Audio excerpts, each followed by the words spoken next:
টানা কয়েকদিনের প্রবল বর্ষণে এবং ফেনী থেকে মুহুরী নদী সহ আশেপাশের নদীর পানির প্রবাহ নোয়াখালীতে চাপ দেওয়ার কারণে গত কয়েকদিনে নোয়াখালীর প্রায় 9টি উপজেলার সবগুলো গ্রাম কিন্তু পানিতে তলিয়ে গেছে। ইতিমধ্যে আমরা যতটুকু জানতে পেরেছি যে প্রায় 20 লক্ষ লোক নোয়াখালীতে পানিবন্দী অবস্থায় রয়েছে। গতকাল নোয়াখালী জেলা আবহাওয়া অফিসের কর্মকর্তা আমাকে জানিয়েছেন যে গত 24 ঘন্টায় নোয়াখালীতে 173 মিলিমিটার বৃষ্টিপাত রেকর্ড করা হয়েছে।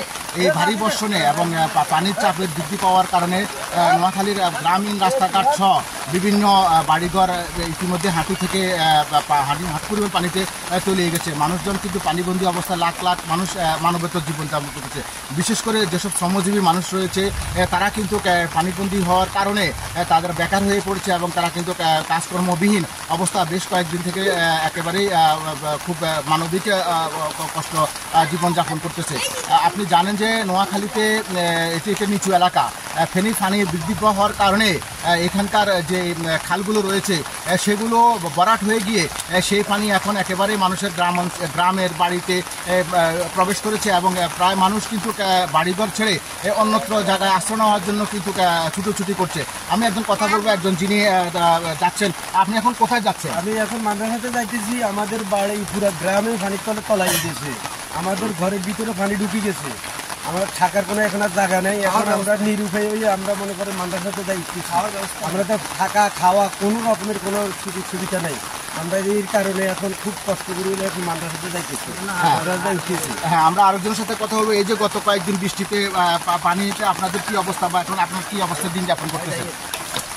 এই কয়েকদিনকার বৃষ্টিতে পানি বাড়ি গেছে, বাড়িঘর ডুবে গেছে, রেল রাস্তার উপরে দিয়ে পানি যাইতে আসে, চৌকি একটার উপরে একটা দিছি, তারপরও হয় না। খাওয়া দাওয়া আমরা বহুত কষ্ট করতে আসি। আমরা এখন স্কুলে চলে যাইয়ে ওই আর কই থাকো, খাওয়া দাওয়া তো নাই রে ওই রে। হ্যাঁ, আপনি জানেন যে নোয়াখালীতে গত কয়েক বছর পূর্বে বেশ কয়েকটি খাল খনন করা হয়েছিল, কিন্তু সেই খালগুলো ভরাট হয়ে যাওয়ার কারণে পানি কিন্তু নিষ্কাশনের কিন্তু যে বাধা, সেই বাধার কারণে কিন্তু পানিগুলো খালে যাচ্ছে না। তবে জেলা প্রশাসন থেকে আমাদেরকে যেটা জানিয়েছেন, তারা গত কয়েকদিনে বেশ কয়েকটি খালের মধ্যে যেখানে পানির প্রতিবন্ধকতা ছিল সেটি সরানোর জন্য তারা কাজ করছেন। তবে স্থানীয় যারা এই পানিবন্দী লাখ লাখ মানুষের কিন্তু এখন দাবি যে দ্রুত এই অসহায় মানুষের পাশে সরকারের পাশাপাশি যেন সমাজে যারা বিত্তবান রয়েছে তারা যেন এগিয়ে আসে এবং সাহায্যের হাত বাড়িয়ে দেয়। কারণ মানুষ এখন কর্মহীন হয়ে পড়ার কারণে তাদের যে আয় রোজগার সেটি কিন্তু বন্ধ এবং তারা এই অবস্থা আরও কয়েকদিন চললে মানুষজনের কিন্তু দুর্ভোগ আরও চরমে পড়বে। এটি ছিল আমার কাছে নোয়াখালীর বন্যা সর্বশেষ খবর।